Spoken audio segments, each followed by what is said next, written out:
मानव की देह तो प्राप्त कर ली है, इतने लोग बैठे हुए हैं, एक दूसरे का चेहरा देखकर बताना कोई एक दूसरे से नहीं मिलता, सबकी डिजाइन अलग अलग है। जरा विचार करना, मेरे परमात्मा ने इतने बनाने में कितना समय लगाया होगा।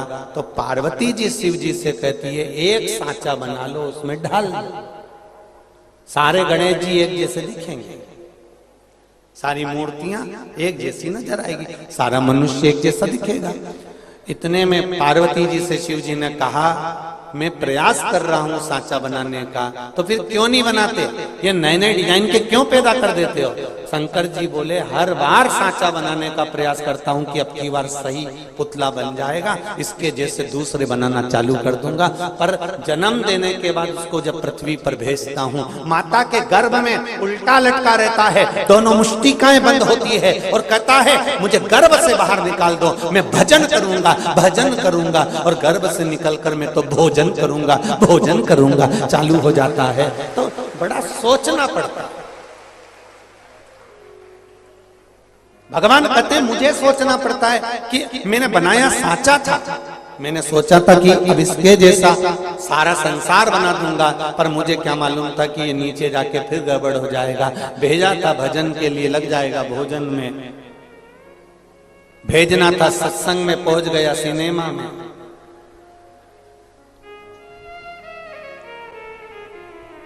कितनी कृपा करी है मेरे दयालु ने, कितनी दया करी है। हाथ दिए सेवा के लिए, दान के लिए, नेत्र दिए दर्शन के लिए, मुख दिया भजन के लिए, कर्ण दिए श्रवण के लिए।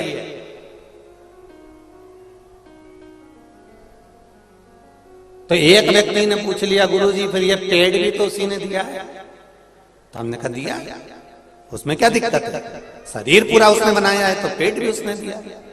तो गुरुजी पेट भरने के लिए कुछ तो करना पड़ेगा। तो हमने कहा इस व्यासपीठ से हमने कभी मना करी कि तुम काम मत करो, बोलो री जी कभी बोला? हमेशा एक बात बोलिए, कर्म करते रहो, कर्म में अग्रण्य रहो, मेहनत करते रहो, मेहनत में अग्रण्य रहो।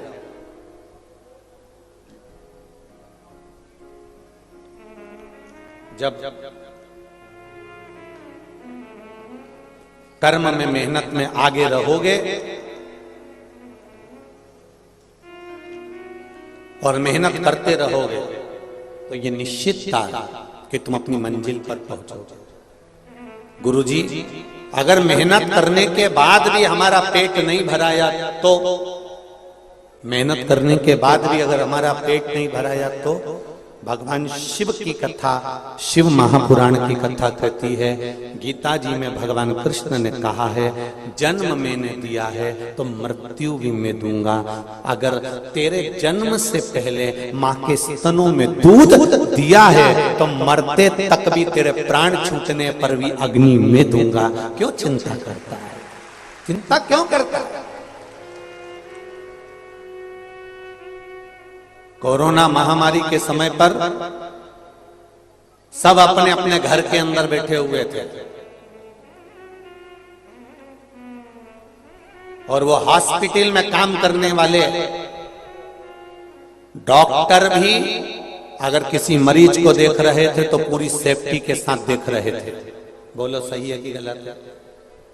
पर उन डॉक्टरों के हॉस्पिटल में डॉक्टर भी अपना काम कर रहे हैं, पर उनके साथ में जो छोटे छोटे लोग जो झाड़ू लगाने वाले हैं, पोछा लगाने वाले हैं, स्वीपर हैं, सफाई करने वाले हैं,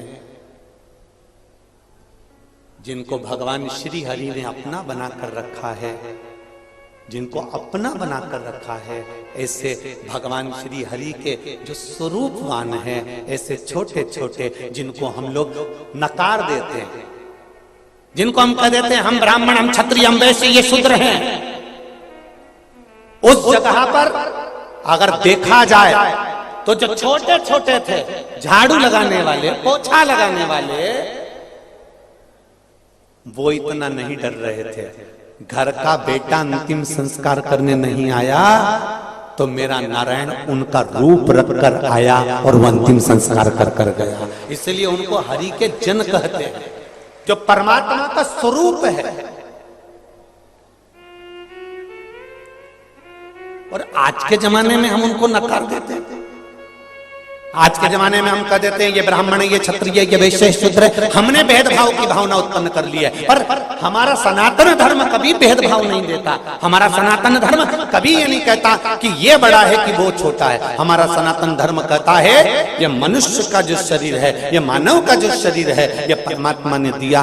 परमात्मा ने ये कहकर नहीं भेजा कि तुम ये बनोगे कि वो बनोगे। परमात्मा ने तो केवल अपना एक मानव का शरीर दिया था, सनातन धर्म में जन्म दिया था, सनातनी बनाकर पैदा करा था। और उस परमात्मा ने कहा था कि जिस समय पर जिस पल जो जरूरत पड़े उस समय पर वो कर्म कर दे।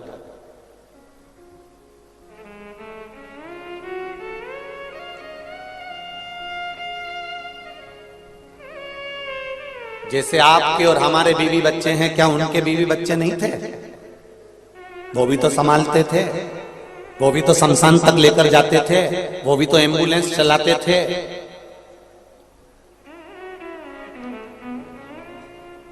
पूरा पुलिस वर्ग, पूरा प्रशासन कोरोना महामारी में आप सब अपने घर में थे और पूरे पुलिस कर्मचारी रोड पर 24 घंटे खड़े रहते थे। क्या उनका परिवार नहीं होता था? क्या उनका घर नहीं होता था? जरा विचार करिए, क्या उन्होंने मेहनत नहीं करी? हमने नकार दिया हर एक व्यक्ति को। हमने केवल ये सोचा कि मैं और मेरा परिवार, मैं और मेरा कुटुंब, मैं और मेरा। पर शिव महापुराण की कथा करिए, यही भेद तो हमारे सनातन धर्म को काट रहा है। यही भेद तो हमारे सनातन धर्म को नोच रहा है।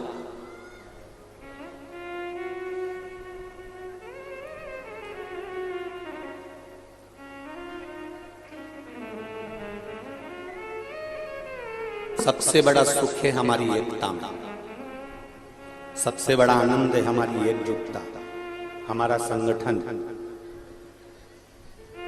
हमारी एकजुटता, हमारा संगठन। आज इतनी संख्या में आप लोग आए हो, लाखों की संख्या में पहुंचे हुए हो, ये आपका संगठन ये दिखाता है। और एक बात और कहना चाहूंगा आज इस व्यासपीठ से, जब आप इतनी संख्या में आए हो तो रायपुर के कई लोग तो अपने घर से निकलना नहीं चाह रहे थे, तो भी आधी रात को आके 10 बजे के बाद अपनी पत्नी को गाड़ी पे लाकर देख रहे हैं आखिर ये हो क्या रहा है।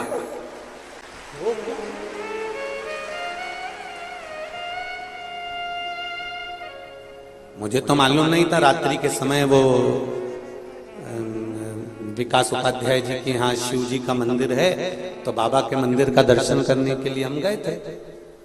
तो वहां से आते आते हमारा एक नियम है, 7 दिन की कथा में एक दिन हम जो लोग ठहरते हैं उनसे मिलने जाते हैं। अब 5 दिन की कथा में कल कई दिन था।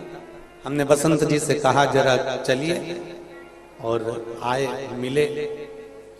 तब मालूम पड़ा कि पूरी रोड पर जितने दिन में है उतने रात को 11 बजे तक, और क्या सेवादार सेवा दे रहे थे। ना जाने कौन कौन सी संस्थाओं के नाम बोलूं, मैं गाड़ी में तो पढ़ भी नहीं पा रहा था। ऐसी ऐसी संस्थाएं, ऐसे ऐसे मंदिर वाले, ऐसी ऐसी समितियां, कोई पोहा बांट रही है, कोई खिचड़ी बांट रही है, कोई चाय बांट रही है, कोई समोसा बांट रही है, कोई कचौड़ी, कोई पूड़ी, कोई सब्जी, कोई चाय।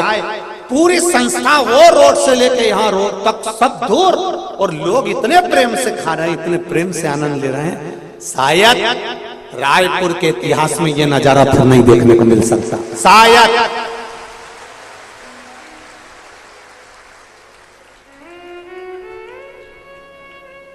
ये नजारा देखने को नहीं मिल सकता जो देख लिया आप। ये आपकी एकता में जो आनंद दिखाया है, आपके स्वरूप ने जो आनंद दिखाया है, तो लोगों को भी हृदय में उमंग उत्पन्न हुई कि हम भी चल के देखें आखिर शिव पुराण में है क्या। जो नी भी जाते थे वो भी एक नजारा देखने के लिए, भले कुछ नहीं, अपनी अपनी छतों पर लोगों ने टेंट लगवा लिए, और टेंट लगा लगा के, कुर्सी लगा लगा कर नजारा देखा, कथा श्रवण करी, भक्ति का। भले थोड़ी सी कथा उनके कानों तक पहुंची, पर पहुंची तो सही। इसमें जीवन की सार्थकता है, इसमें आनंदता है, और इसी को आनंद कहते हैं। सुख और आनंद में क्या अंतर है? बोलो री छत्तीसगढ़ वाली जीजियों और जितने जीजा बैठे हैं। सुख और आनंद में क्या अंतर हो सकता है? शिव महापुराण कहती है सुख केवल तुम भोगते हो, सुख केवल तुम्हारा परिवार भोगता है, और आनंद पूरा समाज और पूरा गांव भोगता है। उसको आनंद कहते हैं।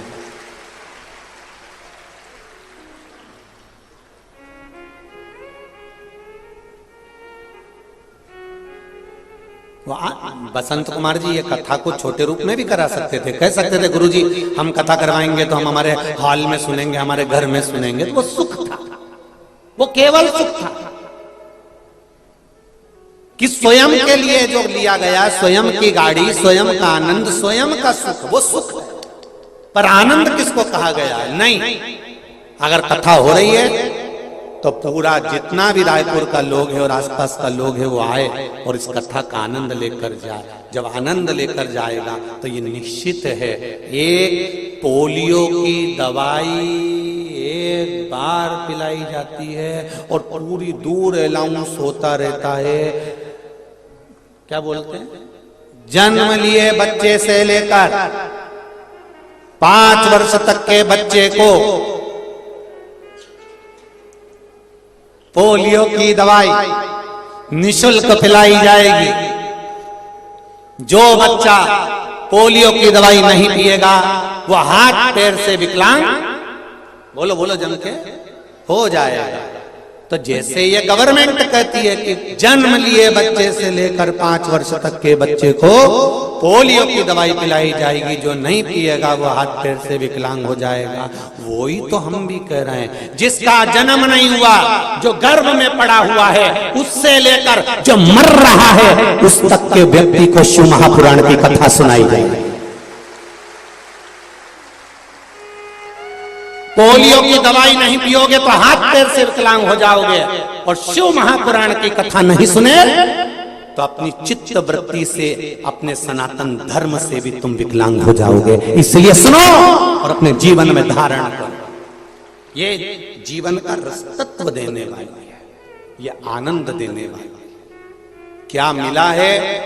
जितने लोग इस कथा को सुन रहे हैं, चाहे रोड पर बैठ के सुने, चाहे कहीं एक और बैठकर सुने, चाहे बिल्डिंगों पर बैठकर सुने, चाहे पंडाल में सुने, चाहे आस्था चैनल, चाहे फेसबुक यूट्यूब पर सुनो, क्या मिला, क्या दिया भोलेनाथ ने तुमको, ये हमको नहीं मालूम, पर इतना जरूर जानते हैं, ये मेरा विश्वास कहता है कि मेरे भोलेनाथ ने तुमको क्या दिया और 3 महीने में क्या देगा, ये अगली कथा के जो पत्र आएंगे उसमें तुम्हारा पत्र बताएगा कि क्या दिया तुमको, शिवजी ने क्या प्रदान करा तुमको। इतनी लंबी कथा में हम बहुत सारे पत्र नहीं पढ़ पाते। जो पत्र सामने आता है उसको पढ़ लिया, रख दिया। बहुत सारे पत्र हैं, एक नहीं, संतान जिनके यहाँ हुई है उनके कम से कम 50-100 पत्र आते हैं। जिनको थोड़ा बहुत भी आराम लग जाता है उनके भी 100 पत्र आ जाते हैं। छोटा मोटा पत्र पढ़ते हैं, बाकी के सारे पत्र नियम है।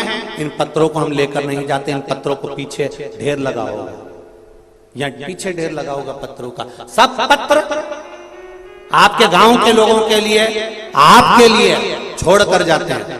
और इन पत्रों को एक बार जब भी मौका मिले, मेरा निवेदन है उन पत्रों को जरूर पढ़ना और उनको फैलाकर उनका फोटो भी भले तुम खींच लेना। इन पत्रों में जितने भी पत्र हैं, सब पत्रों में जो आपको बाबा ने दिया है उसका व्याख्यान वर्णन आपने इन पत्रों में किया है। निवेदन करते हैं, ना हमको चमत्कार करना आता है, ना हमको मंत्र साधना आती है, ना हमारे पास में कोई बेल ना बहुती। हमारे पास तो केवल एक ही है सारी समस्या का हल, एक लोटा जल। वो भी हमें दूसरे के हाथ का नहीं, स्वयं चढ़ाइए, स्वयं खाएंगे, स्वयं का पेट भराए, स्वयं खाएंगे, स्वयं का पेट भराए, स्वयं भजन करेंगे, भजन का बल भी स्वयं प्राप्त होगा। अपने लिए करो, अपने लिए। कोई दूसरा नहीं देगा। महाराज खूब आनंद के साथ में सुख में और आनंद में अंतर है। सुख खुद के लिए भोगा जाता है और आनंद सबके बीच में लिया जाता है। जैसे यीशु महापुराण की कथा, यह आनंद का विषय है, आनंद का विषय। जब एक बूढ़ा पिता वसीयत लिखता है ना, जब एक बूढ़ा बाप वसीयत लिखता है, सबको लिख देता है, बस एक को नहीं लिख पाता है। वो कोई दूसरा नहीं होता। बूढ़ा बाप सबको वसीयत में सब समान लिख कर दे देता है, पर वो बूढ़ा बाप एक को कुछ नहीं दे पाता है। और वो किसको? अपने आप कमा कमा कर मर गया। जब खाने की उम्र थी तब कमाने में लगा हुआ था,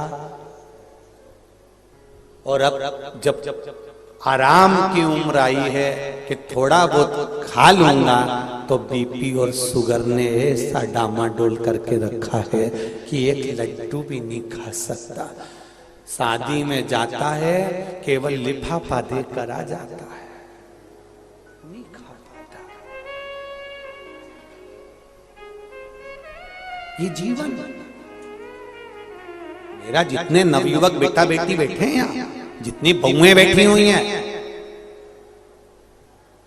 भले दूसरी कथाओं में बुजुर्ग लोग जाते होंगे, बूढ़े लोग जाते होंगे, पर मेरा विश्वास कहता है यहाँ छोटे से छोटे बच्चे से लेकर बुढ़े से बुढ़ा व्यक्ति कथा श्रवण करने आता है। यहाँ नवयुवक बेटा बेटियां, यहाँ मेरे भाई बैठे हुए हैं,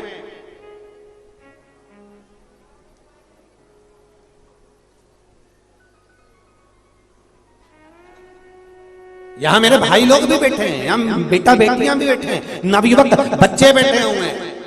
मेरा उनसे एक ही कहना है, तुम मेहनत करो, कर्म करो, पढ़ाई करो, विद्याध्ययन करो, तुम घर संभालो, परिवार संभालो, पर उसके साथ अपने जीवन की खुशियों को मारना नहीं, अपने जीवन की खुशियों को अलमस्त जियो। जब बुढ़ापा आ जाता है ना, तो ये पहनने के कपड़े भी अच्छे नहीं लगते, हौरी कौन पहने, क्या करेंगे। अब बुढ़ापे में भी कहते हैं कौन देख रहा हो, अपन तो जैसा पहन लो। जय जोहार।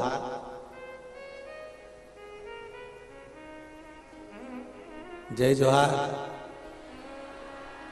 अब जैसा मिला है वैसा कहा करें। बुढ़ापे में एडजस्ट करना पड़ता। बहू ने रोटी ला कर दी, सब्जी ला कर दी, अभी तक जब तक तुम युवान अवस्था में हो, तुम्हें जो अच्छा लगता है तुम बनाते हो। अवस्था तुम्हारी गई, अब जो वो बनाएगी, कौन? चंद्रघंटा। जो वो बनाएगी वो तुमको खाना। वो अच्छा बनाए, बेकार बनाए, जैसा बनाए, और तुम पहले वो में नमक हो चाहे नियो मिर्ची हो चाहे नहीं हो, और तुमको तारीफ करके बहुत अच्छी बनी। दिवाली पे उसमें गुलाब जामुन बनाई और मालूम पड़े ऊपर का गुलाब गायब था, अंदर ऐसी गठान जैसी जामुन जामुन भरी हुई थी। सास को ला कर दी, मम्मी मम्मी लो। मम्मी ने कहा बेटा क्या है ये? मम्मी गुलाब जामुन है। सास ऐसी गुलाब जामुन को देख के कोमा में चली गई। ऐसी इसके ऊपर का काला काला लाल लाल वो काट गया, अंदर की केवल गुठली थी, बाकी ऊपर का गायब था।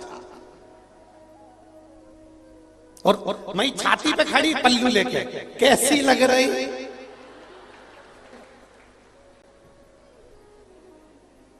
खाओ तो। अब बेचारी आदि तो कोमा में पड़ी है, कैसे खाओ? इतने में सास ने पूछ लिया मावा कहां से आया था? इनसे मंगवाया था। अच्छा, मेरा बहुत मन कर रहा था एक बार गुलाब जामुन बना के खिलाऊं तुमको। सास ने बोला अभी खिलाने मना नहीं है, पर मैं मर जाऊं ना, उसके बाद में पंडित जी को जब भोजन कराने बुलाया 16 श्राद्ध में, तब कभी मत खिलाना। उसने पूछा मम्मी क्यों? मम्मी बोली मैं कहीं पे भी होंगी ना, मैं से बद्दुआ दूंगी। ऐसे गुलाब जामुन खिलाई, ऐसे खिलाई। अरे भगवान, आज तो विराम का दिवस है? आनंद के साथ आप सब श्रवण करो अपने जीवन की सार्थकता। अवस्था आपको यहां वहां भटकाएगी, परंतु शिव कथा कर रही है सबको वसीयत लिखी जाएगी, पर अपने लिए वसीयत नहीं लिखी जाएगी। शिव पुराण कर रही है, शंकर की कथा कर रही है। इसलिए जो तुम कमा रहे हो, कमाने की मना नहीं है, खूब मेहनत करो, दिल से करो, जितने तुम्हारे शरीर की कैपेसिटी है उससे ज्यादा करो, मना नहीं है। खूब कमा, और जितना कमा सकते उतना कमा, पर निवेदन है उस कमाई का थोड़ा सा अंश अपने ऊपर भी खर्च करते चलो, जिससे तुम्हारा जीवन सार्थक होता है। सार्थक शिव कथा कहती है जिन्होंने अमृत पिया उनका नाम आज तक नहीं चल रहा, पर जिनने विष पिया उसका नाम आज तक चल रहा।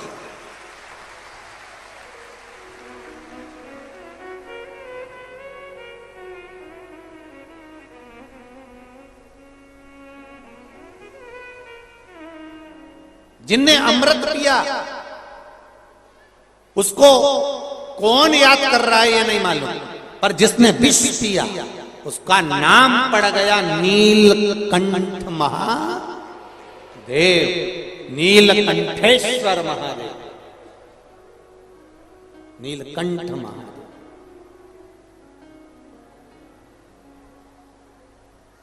उसका नाम पड़ गया नीलकंठ महादेव, नीलकंठेश्वर महादेव।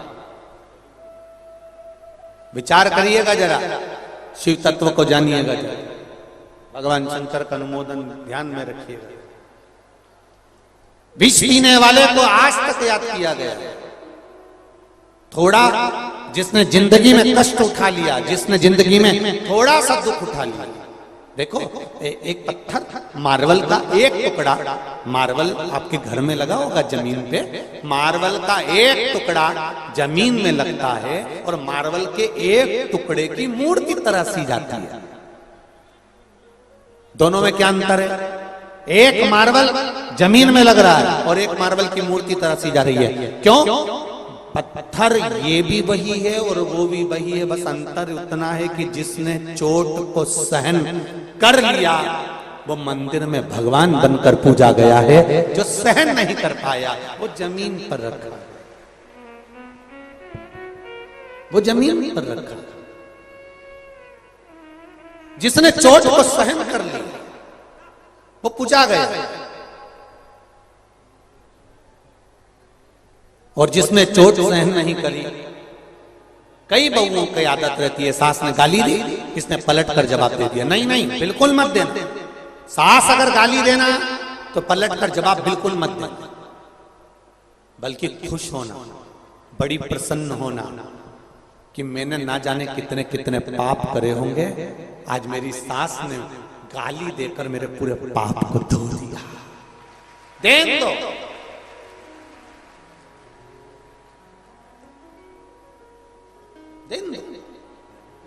और मेरा बहुओं से भी, सासुओं से भी निवेदन है, अगर बहू कुछ कह भी देती है ना तो थोड़ा सा अपनी वाणी पर संयम रखते हुए कह रही है ना, कहने दो। आपको मालूम पड़ना चाहिए कि संस्कार क्या झलक रहे हैं। आपको कहकर बताने की जरूरत नहीं, आप शब्द कहने की जरूरत नहीं। कह दिया ना, क्या होगा उससे होगा क्या? अच्छा एक बात और अच्छे से समझ लो जरा, छत्तीसगढ़ वालों बहुत आनंद में समझना। कोई आपको गाली दे देगा तो आपका आधा किलो वजन कम हो जाएगा क्या? जम के बोलो जरा। नहीं, जो कपड़े पहने हो वो फट जाएंगे क्या? नहीं। अगर गाली देने से, अपशब्द कहने से, ताना देने से 24 घंटे आपकी बुराइयां निकालने से आपका कुछ बुरा हो रहा है क्या? नहीं, कुछ नहीं होगा। जितनी बुराइयां निकाली जाएगी उतने ही आप चमकते चले जाएंगे, आगे बढ़ते चले जाएंगे। निकाल,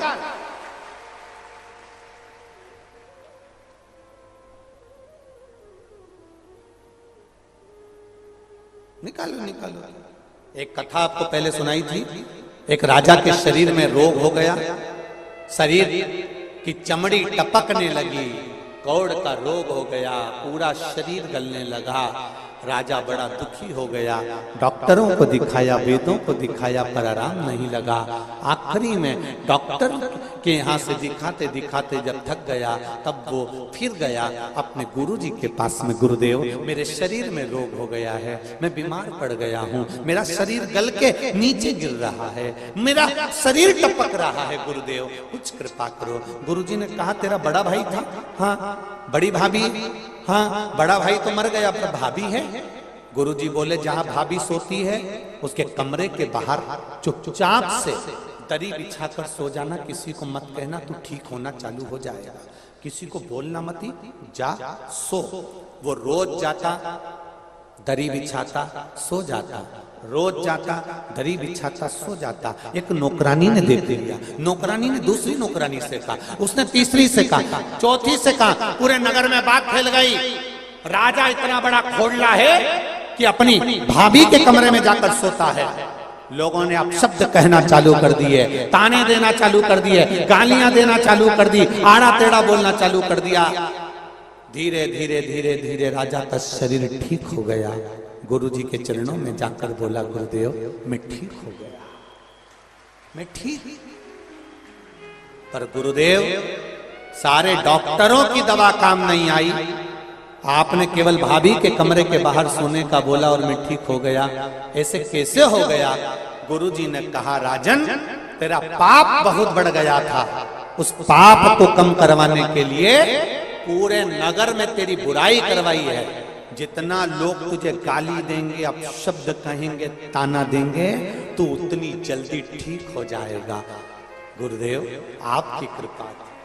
कोई बुराई करे, अपशब्द कहे, ताना दे, गाली दे, आड़ा टेढ़ा बोले, जितने आड़ा टेढ़ा बोलना बोलने दो, जितना अपशब्द कहना कहने दो, जितनी गाली देना देने दो, जितनी गलतियां निकालना निकालने दो। आप अपनी मस्ती में आगे बढ़ते चले जाओ, बढ़ते आप उन्नति की सीढ़ी पर बढ़ते चले जाओगे। गाली देने वाला, ताना देने वाला, अपशब्द कहने वाला अपने आप नीचे नीचे नीचे नीचे दबता चले जाएगा। कितनी बार बुराई करोगे, कितनी बार अपशब्द कहोगे, कितने बार ताने दोगे? व्यक्ति एक बार देखेगा, दो बार देखेगा, तीन बार देखेगा, चौथे बार लोग ही कह देंगे इनकी तो आदत पड़ी हुई है गाली देने की, अपशब्द कहने की, ताना देने की। आग लगे बस्ती में, जरा अच्छे से बोलो रे धान का कटोरा वाला, आग लगे बस्ती में और अपन रहो क्या किसको रोइए, चादर तान के सोई। और जो जितना जितना आड़ा टेढ़ा बोले उसके सामने उतना जोरदार सुरमा लगा के चाहिए, उतने क्यों बोल बोल तो बोल, अपने कई दिक्कत। मैं तो चली वृंदावन राणा, मेरे तो भाग जगे, तेरे महलों में आग लगे, मुझे क्या करना, क्या करना उसमें? अभी तुम भी रोज रोज कथा सुनने आई होगी, तुम्हें भी देख के लोग कह रहे होंगे अपने आप को कितनी हीरोइन बन रही है। हमसे कह रही है कि इधर बैठ जा, उधर बैठ जा, और बेच टांग टांग के इधर उधर घूमती फिर रही है। तो रुक तो जा, अभी कथा हो जाएंगे 5 दिन बाद, तो फिर देख जे मार।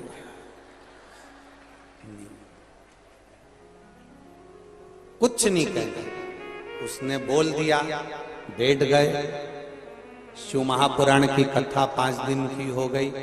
किसी के मन में कोई भेद हो, कोई विवाद हो, कार्यकर्ताओं के मन में एक दूसरे के प्रति कहीं कोई गलत बात आ जाए, तो शंकर जी की कथा जैसी पूरी हो, अक्षतम केशवम जैसे ही हो, वैसे ही कह देना मैंने 5 दिन की कथा का जो भी पाप कर्म हो, कहीं गलत बोल दिया हो, गलत सोच लिया हो, गलत विचार कर लिया हो, सब छोड़ और फिर वापिस मेरा ध्यान का कटोरा एक हो जाए, ऐसा करता बस, और कुछ नहीं।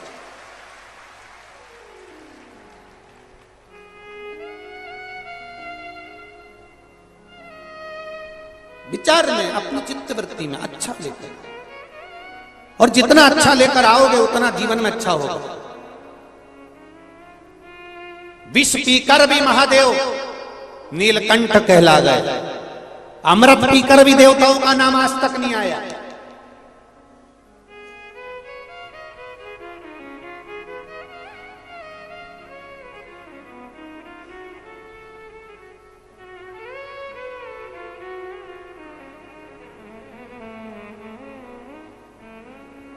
पीछे बैठोगे तो सुख में रहोगे, आगे बैठोगे तो थोड़ा तकलीफ में रहोगे। एक जैसे बैठना पड़ता है। कैमरे वालों का कोई भरोसा नहीं कब लिया, और पीछे वाले तो इतनी मस्ती में बैठते हैं, बैग के अंदर जो रखा रहता है धीरे धीरे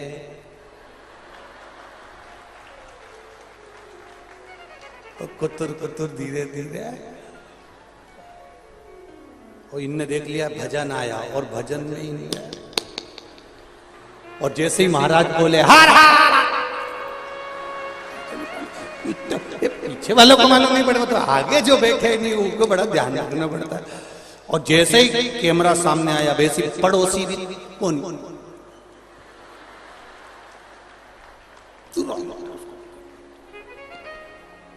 चुप चुप,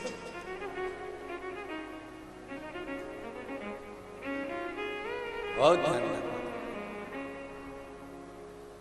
बहुत। ये जितने भी बड़े बड़े लोग होते हैं ना, जो सामने एकदम जितने बड़े बढ़ते जाओ ना, तो बड़ा तकलीफ में रहना पड़ता है। सब ये पूछना, कोई मंत्री वगैरह हो, कोई बड़े बड़े मिनिस्टर आदि से, बेचारे कितने तकलीफ में रहते हैं। इनका मन भी करे ना किसी से मिलने का तो नहीं मिल सकते, इनका मन करे कुछ खाने का तो खा नहीं सकते। इनका पत्नी भी कहना कि चाउमीन का ठेला, पत्नी से भी कह तेरे हाथ जोड़ चुपचाप रहे, नहीं जा सकते, पूछना इनसे।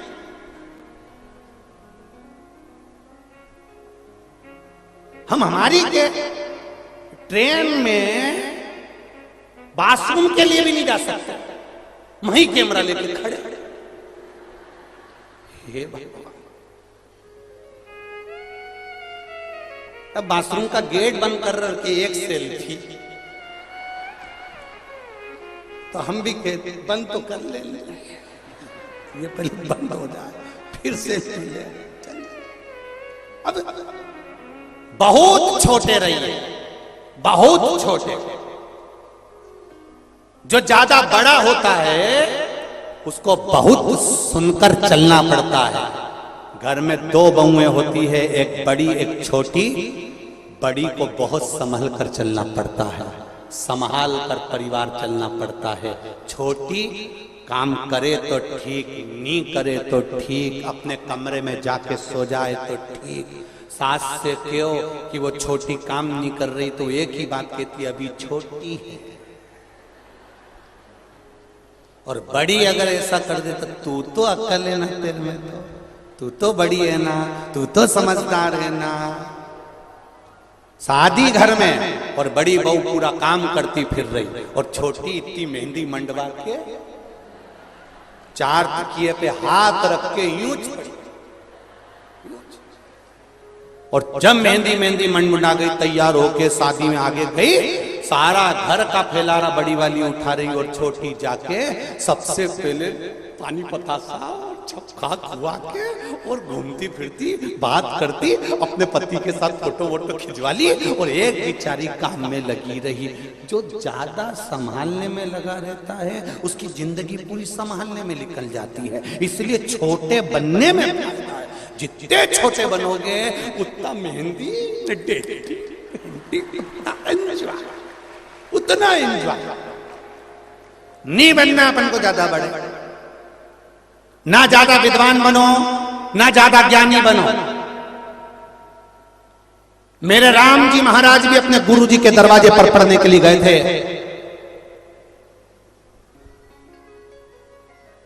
तब एक शिष्य ने गुरुदेव से कह दिया था, आप कहते हो यह परमात्मा है, तो फिर आपके दरवाजे पर पढ़ते क्यों हैं?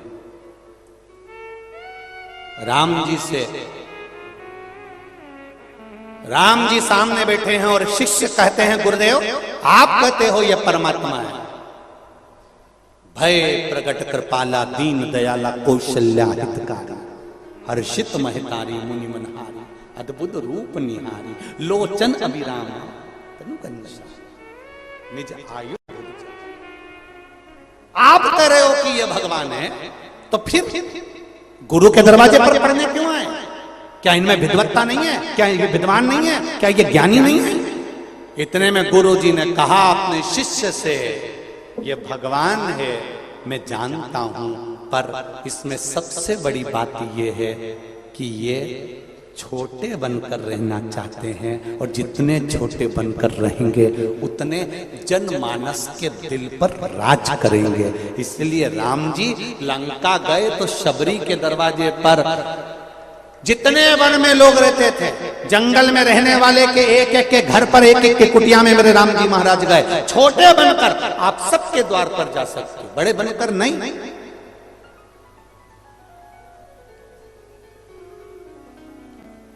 हम सुहेला में कथा करने गए, एक किसी भक्त ने कहा आप हमारे घर आना। हम सुहेला में उनके घर गए तो उनका दरवाजा छोटा सा, इतना छोटा सा, दरवाजे पे 2 दिए लगे हुए थे और दरवाजा बहुत छोटा सा। जरा सीखो, आज के दरवाजे बड़े बड़े हो गए, पुराने घर के दरवाजे छोटे होते थे। क्यों? वो पुराने दरवाजे हमको सीख देते थे, कितने भी बड़े परिवार की लड़की आ जाए, कितने भी करोड़पति की बहू आ जाए, हमारे घर में झुक के चलना सीख जाए, नहीं झुकेगी तो माथा भड़क के झुकेगी। इसलिए दरवाजा छोटा होता था, तो बहुओं को भी नीचे झुककर चलना पड़ता था। आज के जमाने में दरवाजा हो गया ऊंचा, तो बहुएं भी बोलते रही डोकरी, दरवाजा ऊंचा है। दरवाजा नीचा होगा तो वो सिखाएगा कि छोटे बनकर जियो, झुक कर जियो, नम्रता में जियो। जितने छोटे बनकर जियोगे उतनी जिंदगी को खुशमय जी सकते, उतने आनंद में जी सकते।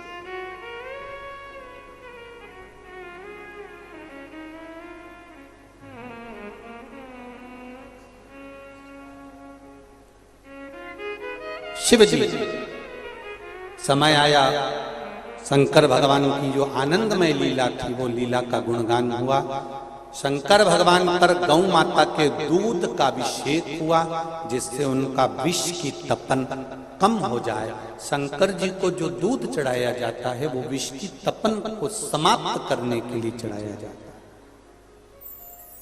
शिव जी को जो दूध चढ़ाया जाता है वो हमारे घर की तपन को भी समाप्त करने के लिए चढ़ाया जाता है।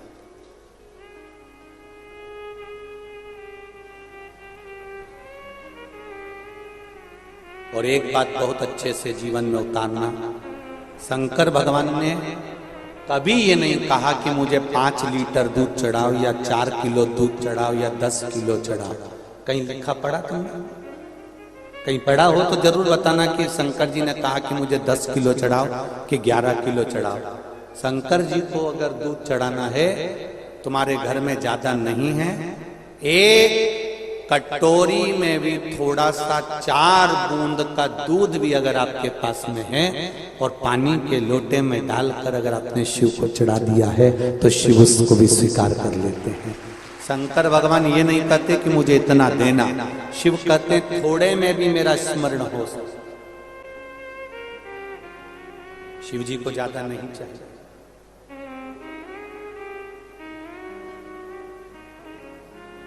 थोड़ा दो पर दिल से दो। एक बेलपत्री शंकर भगवान को दो पर दिल से।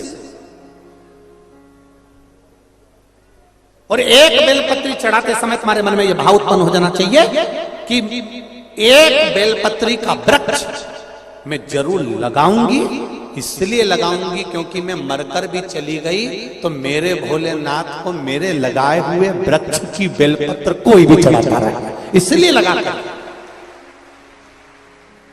एक बेलपत्र शिव जी को दे रहे हो तो वो दिल दे, ज्यादा नहीं चाहिए शंकर बाबा। पहले के जमाने में तो बेलपत्र चढ़ी रहती थी, सब चढ़ा रहता था, पड़ा रहता था, कोई आता था तो उठाता था। आज के जमाने में तो शंकर जी के मंदिर में बेलपत्र ढूंढना ही मुश्किल पड़ जाता है।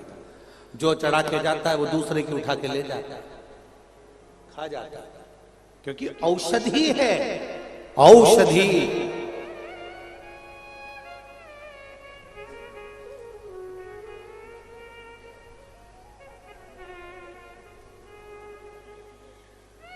दिल में शिव को बिठा।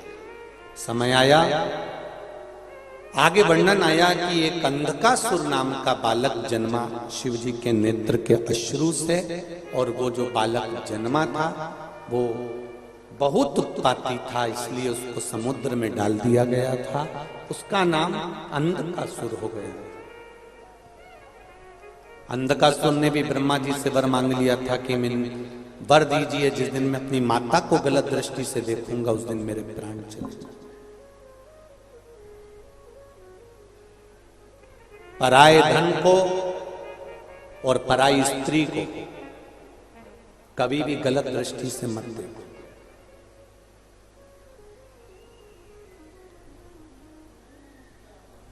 पराये धन को भी अगर तुमने गलत दृष्टि से देखा है कि मुझे ये चुरा लेना है, ये मुझे ले लेना है, वो बर्बाद कर देगा।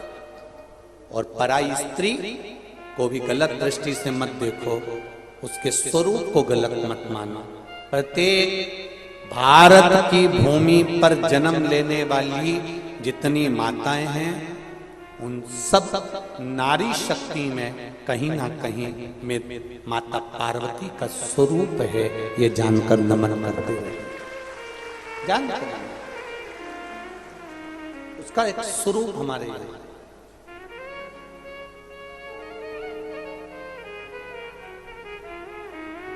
महाराज अंधकासुर ने अपने दूतों से पूछ लिया कि मेरे को विवाह करना है, सबसे सुंदर नारी कौन है उससे मैं शादी करूंगा। सबसे सुंदर स्त्री, सबसे सुंदर नारी, सबसे सुंदर कन्या। इतने में अंधकासुर के पार्षदों ने कह दिया, दूतों ने कह दिया, जो बहुत सुंदर थी उसको तो शंकर जी लेकर चले गए, तो क्या हुआ? शिव तो बूढ़े हैं, उनके जन्म का कौन को मालूम कि कब जन्म हुआ तो कब मृत्यु होगी। राम जी महाराज प्रकट हुए, उनके शरीर छूटा। भगवान कृष्ण का जन्म हुआ, उनका शरीर छूटा। जितने देवताओं का चरित्र निकाल कर देखना है निकाल लीजिए, जो जन्म लिया वो मरा, उसके प्राण गए। चाहे आप रामकृष्ण परमहंस, चैतन्य महाप्रभु, ध्रुव, प्रहलाद, गौतम बुद्ध, महावीर स्वामी, ऋषभ देव जी, रविदास जी, मीराबाई, कर्माबाई, तुकाराम, जितने जन्म हैं उनके जाने का भी चरित्र है। पर कहीं ये चरित्र कहीं लिखा हो तो मुझे जरूर भेजना कि शंकर भगवान का जन्म हुआ था और शंकर भगवान प्राण भी छोड़े थे या मरे थे या प्राण छूट गए होंगे। वो ना तो जन्मा है और ना वो मरा है, वो तो स्वयं प्रकट है। इसलिए उसका नाम देवाधिदेव महादेव शंभू है। उसको लोग शंभू कहते हैं। शंभू का मतलब क्या होता है? स्वयंभू। शंभू का मतलब क्या? बोलो बोलो, जम के बोलो जरा। स्वयंभू। उसको लोग शंभू कहते हैं। स्वयंभू है, वो स्वयं प्रकट हुआ, ना जन्म लेता है ना वो मरता है। इसलिए अमरनाथ की गुफा में बैठकर भी अमर कथा सुना देता है। दुनिया में केवल एक है जो मरने वाले को भी गुरु मंत्र देकर, तारक मंत्र देकर उसको भी तार देता है, वो केवल देवाधिदेव महादेव है। क्योंकि मरे ही नहीं, प्राण छूटे ही नहीं, अजर अमर है, वो जाता ही नहीं। छत्तीसगढ़ की ये पावन धरा पर जो शिव महापुराण की कथा चल रही है, जितने श्रोता भाई बहन आस्था चैनल पर, फेसबुक, यूट्यूब पर कथा सुन रहे हैं और जितने छत्तीसगढ़ की भूमि पर सुन रहे हैं, मैं आपको नमन करता हूं। आपके भीतर का विश्वास इतना जाग चुका है, आपके भीतर का बल विश्वास इतना है कि आप जानते हो किसी को भटकाने की जरूरत नहीं पड़ती। आज के जमाने में कि सियोर वाला महाराज तुमको भटका देगा या संसार का कोई व्यक्ति तुम्हें भटका देगा।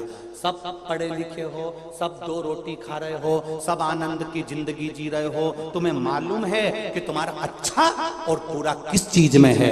इसलिए निवेदन है, शंकर के मंदिर में एक लोटा जल चढ़ाना कोई प्रपंच नहीं होता, कोई ढोंग नहीं होता, दिखावा नहीं होता। यह हृदय का विश्वास है कि शिव को प्रकट कर, यह आपका विश्वास। कई लोग कहते हैं शिव मंदिर में जाने का बोलते हो, आप गुरुजी बोलते हो कि शंकर जी के मंदिर जाओ, शंकर जी के मंदिर जाओ, शंकर जी के मंदिर जाओ। कभी नहीं बोलते कि शिव हो रहा, क्या करेंगे, अभी इतने सारे आ गए, सब हिल गए। तुम सियोर आते हो तो वहां भी हिल जाते हैं, कहा करोगे? आप कहते हो शिव मंदिर जाओ, क्यों कहते हो? हमारा एक निवेदन, हमने अपनी जिंदगी में बचपन में देखा है, आपने भी बचपन में देखा होगा। जितनों ने बचपन में देखा है इस कथा को सुनकर हाथ जरूर उठाना। एक चुंबक को दूसरे लोहे के साथ चिपका के रख दो, 2-4 दिन, 8 दिन, 15 दिन, फिर चुंबक हटा दो, जो लोहे का कण है ना उसको फिर फेर के देखना, वो भी दूसरे को खींचना चालू कर देता है। किस किस ने देखा, जरा हाथ उठा। देखा सबने? ये चुंबक का गुण है, रखो। ये हमने बचपन में देखा, जो बचपन में देखा वो हमने इस स्पीड से कहा।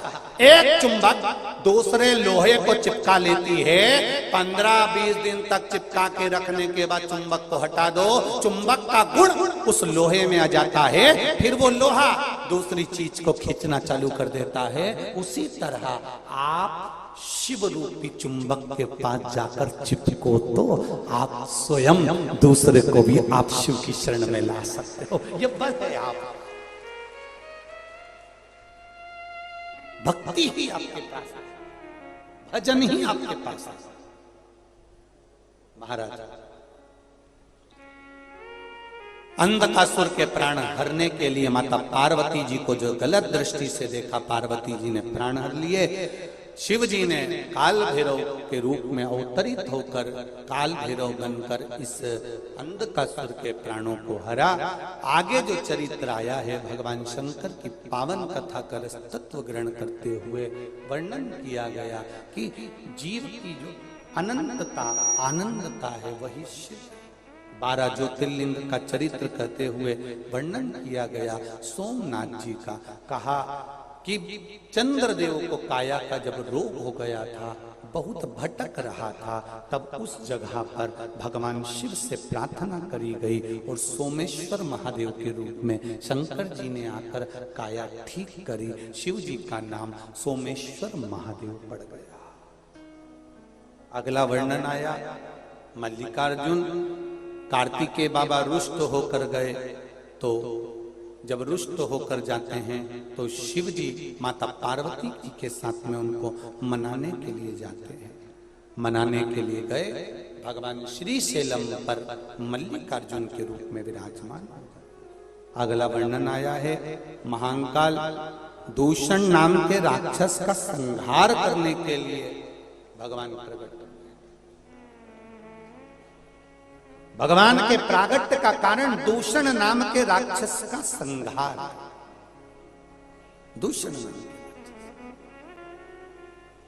दूषण नाम के राक्षस के संहार के लिए भगवान महाकाल बनकर प्रकट हुए हैं। अगला वर्णन आया है ओमकारेश्वर, बिंद नामक पर्वत में तप कर कर भगवान शिव को यहां विराजमान किया। फिर वर्णन आया केदारनाथ जी का, नर नारायण ने तप कर कर भगवान को यहां विराजमान किया। भीमाशंकर कुंभकर्ण की पत्नी करकटी, करकटी के पुत्र भीम, और भीम ने अपने पिता और ताऊ के वध का बदला लेने के लिए मंदिर देवालय तुड़वाकर स्वयं का स्थापना करवाई। तब शिव जी ने भीम का संहार करा। शिव जी का नाम भीमाशंकर हो गया। अगला वर्णन आया है काशी विश्वनाथ मनु शत्रुपा ने तप कर कर भगवान को यहां पर विराजमान किया। काशी अभिमुक्त नगरी, मोक्ष नगरी। फिर अगला वर्णन आया है त्र्यंबकेश्वर। गौतम बाबा पर जब गौ हत्या का दोष लगा, शिव महापुराण की कथा कहती है एक लोटा जल चढ़ाने वाले को अगर कोई पूर्व का भी दोष लगा होता है, किसी कारणवश कोई दोष पूर्व का भी लगा होता है, तो वह भी दोष समाप्त हो जाता है। भगवान पर से त्र्यंबकेश्वर भगवान ब्रह्मा विष्णु महेश स्वयं प्रकट होकर गौतम बाबा पे से गौ हत्या के दोष को मिटा जाता। गौ हत्या के दोष को वो समाप्त कर देते। महाराज देखिए संसार के लोगों ने कितना कितना विचित्र कर्म करा। गौतम बाबा आराम से अपना जीवन जी रहा है। गौतम बाबा भगवान की भक्ति में डूबे हुए हैं। गौतम ऋषि भगवत स्मरण में डूबे हुए हैं। गौतम ऋषि भगवत नाम में डूबे हुए हैं। गौतम ऋषि भगवत भजन में, कीर्तन में, मंत्र जाप में, आनंद में डूबे हुए हैं। और जितने भी वहां लोग रहते थे उन्होंने गौतम ऋषि से थोड़ी सी ईर्ष्या उत्पन्न कर ली। ईर्ष्या उत्पन्न करी तो उन्होंने सोचा करें क्या, इसको तो भगवान की भक्ति में डूबा रहता है, भजन में डूबा रहता है, इसका नाम कैसे खराब करें, इसको कैसे हम नीचे गिराएं। तो उन्होंने सोचा एक काम करते हैं, गणेश जी को गाय बनाते हैं और गाय बनाकर गणेश जी को कह देते हैं कि तू गौतम ऋषि के आश्रम में अपना प्राण त्याग दे। गणेश जी को निवेदन करा, गणेश जी आप गौतम ऋषि के आश्रम में जाके प्राणों को त्याग दो। गणेश जी ने कहा अगर मैं गौतम ऋषि के आश्रम में मरूंगा, गौतम ऋषि के आश्रम में मेरे प्राण छूटेंगे तो गौतम बाबा पे तो गौ हत्या लग जाएगी। गौतम ऋषि पर तो गौ हत्या का दोष लग जाएगा। कई लोग बहुत संसार सागर में ऐसे पड़े हुए हैं जो आप लोगों के पीछे भी पड़े रहेंगे। तुम अच्छा करने के लिए आगे बढ़ोगे, थोड़े दिन आगे बढ़ने के बाद लोग तुम्हारा पांव खींचकर पीछे करना का प्रयास करेंगे। गौतम ऋषि के पीछे भी पड़ गए पर गौतम ऋषि ने अपना भजन नहीं छोड़ा। गौतम ऋषि ने भजन करते रहे। गौतम ऋषि बाबा पर भी गौ हत्या का दोष लगा दिया। वो भी कहकर जाओ गणेश जी महाराज, गाय का रूप रख कर जाओ और गौतम ऋषि के घर में जाकर उनकी कुटिया में जाकर प्राणों को त्याग दे।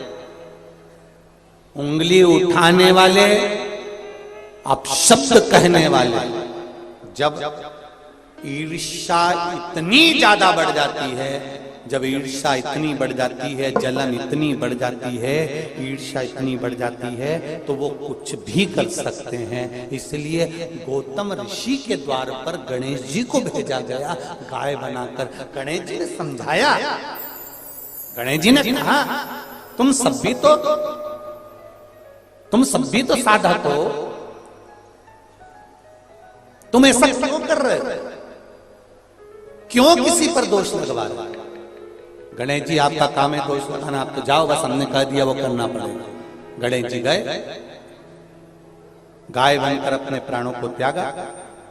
और गाय बनकर जब प्राणों को त्यागा, गाय बनकर जब प्राण छोड़े, सारे जितने भी उस आश्रम में लोग रह रहे थे उन्होंने कह दिया गौतम बाबा पर गाय हत्या का दोष है, इनको यहाँ से निकाला जाता है। धक्के मार कर निकाल दिया। निकालने के बाद गौतम ऋषि यहाँ वहाँ भटकते हुए रहे और उनकी धर्म पत्नी अहिल्या ने भी कह दिया आप पर जो दोष लगा है उसको मैं समाप्त कर कर रखूंगी। धर्म पत्नी,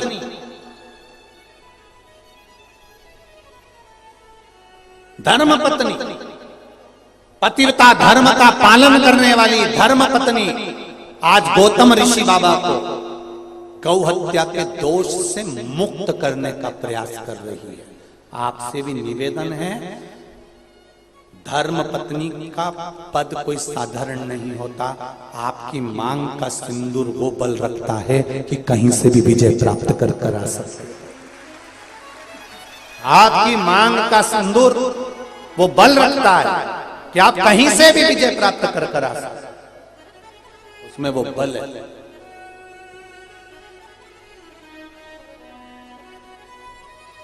वो बल उसमें।